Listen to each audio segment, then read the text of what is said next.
Welcome to Victoria House, where every corner tells a story. Join us as we explore the beauty, charm, and unique essence of this incredible home.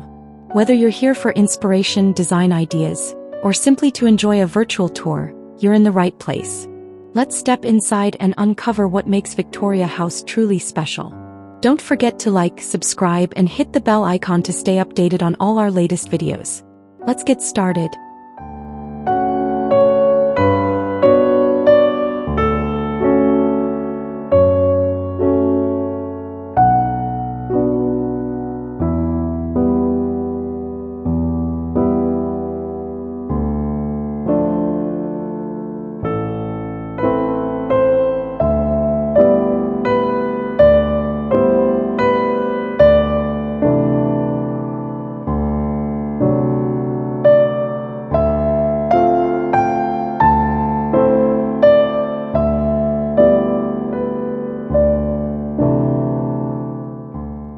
Grandmacore isn't just a decorating style, it's a feeling.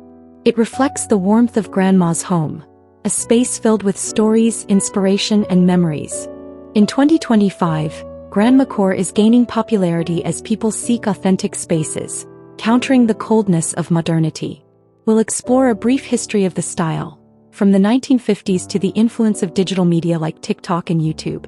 You'll discover why Grandmacore emerged amidst the maximalism and cozy-core trends. Let's start with the basics. What defines Grandmacore? The answer: soft textures, antique furniture, pattern designs, and a soft, lived-in, imperfect feel. That's precisely what makes it beautiful.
Antique furniture isn't just decoration, it's a timepiece.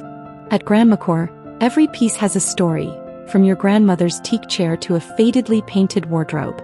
We'll show you how to find and assess authentic vintage furniture without breaking the bank. Focus on the details: delicate carvings, faded metal handles, or leather upholstery that molds to the shape of your body. It doesn't have to be expensive. Just look for them at flea markets, botanical gardens, or even your parents' house. Give them a fresh look with a simple reupholstering or polishing. Old furniture isn't just decoration, it's a sign of life.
The Grandmacore trend is a splatter of organized patterns, like a mix of old wrapping paper and a scribbled thumb. Don't be afraid to mix patterns. Squiggly, floral, dominant knits and gingham. The balance.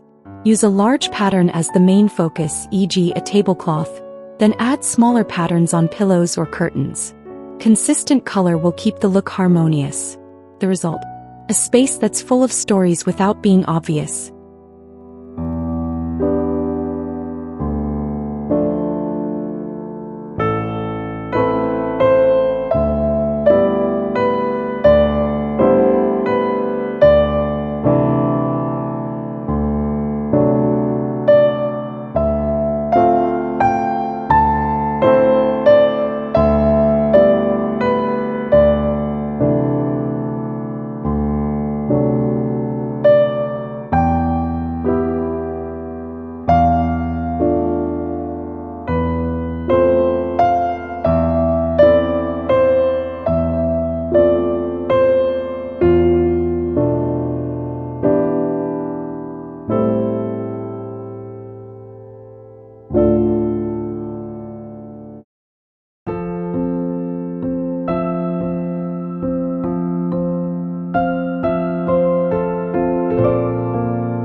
Grandmacore texture is the language of warmth. Old cat hair, swaddling clothes, knitted scarves, and fleece blankets aren't just for sleeping. They conquer the space. Use knit throws, tweed curtains, and plush cushions to soothe the nervous system. Focus on natural materials. Cotton, wool, linen, and cotton.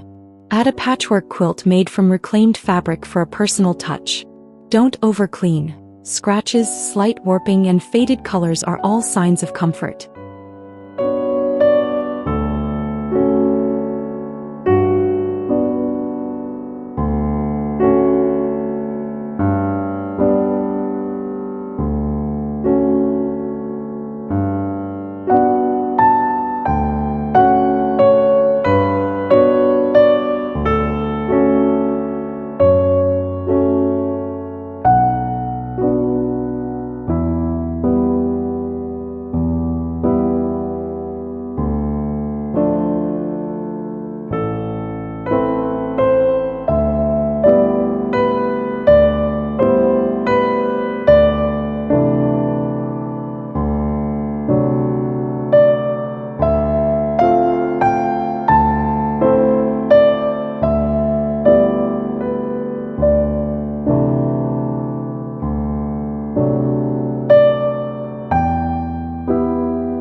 Grandmacore is about feeling in color. More than just a trend, it's the psychology of mood. The palette: cream with golden accents, butter yellow, moss green, and dusty lavender. Bubble incandescence, a color that's not too bright but still seductive. Combine 2 browns with 1 faded color. The result? A space that feels like an old photograph.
A step-by-step guide to launching a vintage home aesthetic with thrifted finds and DIY magic.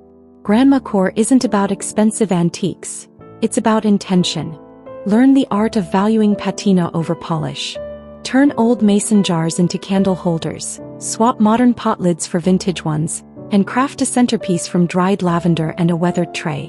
We'll also explore where to hunt for authentic vintage pieces, local flea markets, estate sales, Facebook Marketplace, and how to spot real craftsmanship. Perfect for beginners and budget-savvy creatives.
One of Grandmacore's hallmarks: mismatched plates, bowls, glasses, and spoons. It's not a mistake, it's aesthetic. Collect plates from different cities, years, and colors. Connect them on one table. Add dried flowers, flying fabrics, or traditional paper. Here's how: collect them from thrift stores, bazaars, or gifts from family.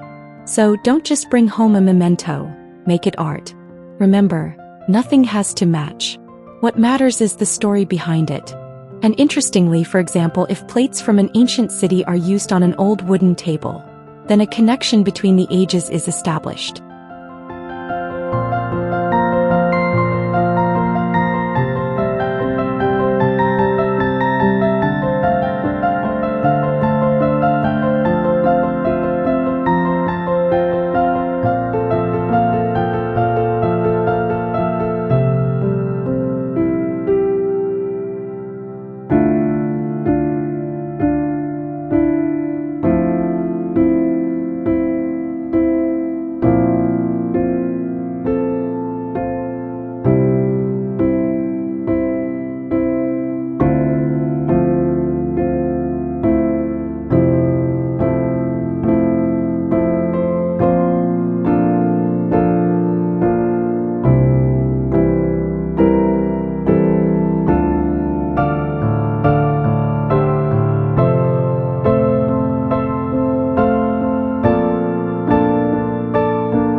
Growing up doesn't have to be messy. For Grandmacore shelves, focus on emotional balance, not physical balance. Use a trick. Place one large object, like a stirrer, then surround it with 3 to 5 smaller objects: a small hat, a small book, an old candy box. Use earth tones: cream, brown, dusty blue, beige. Avoid bright light.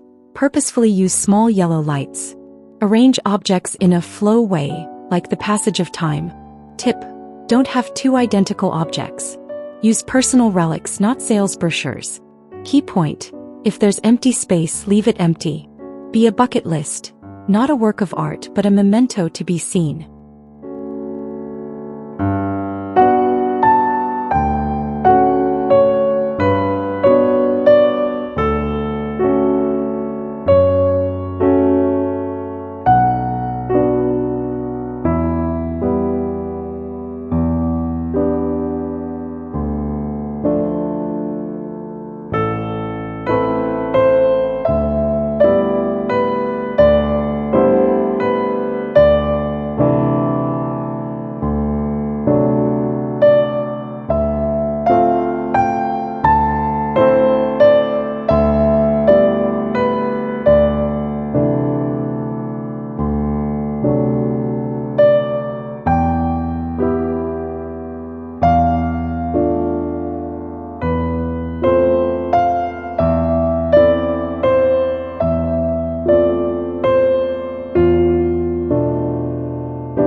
Stories are the foundation of Grandmacore.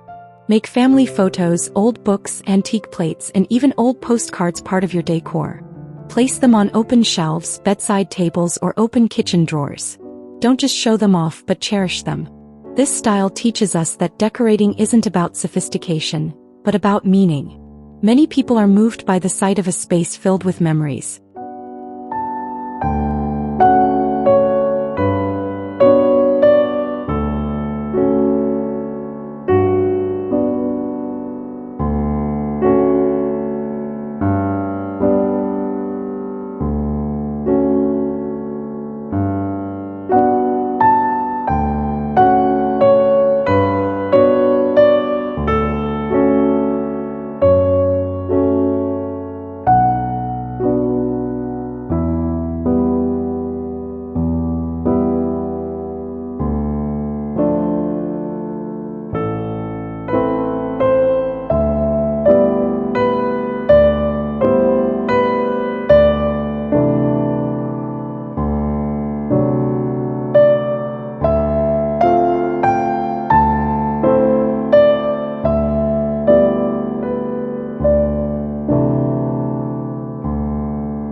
If this video made you want to dust off an old trunk, paint a shelf, or just add one flower to your windowsill, then mission accomplished. Grandmacore isn't about being perfect. It's about being you. So go ahead, share your first Grandmacore moment in the comments. A chair you saved, a photo that survived, a dish that still holds your grandma's recipe. Let's fill this space with stories. Don't forget to like, subscribe, and hit the bell because every week we're turning more quiet corners into cozy hearts.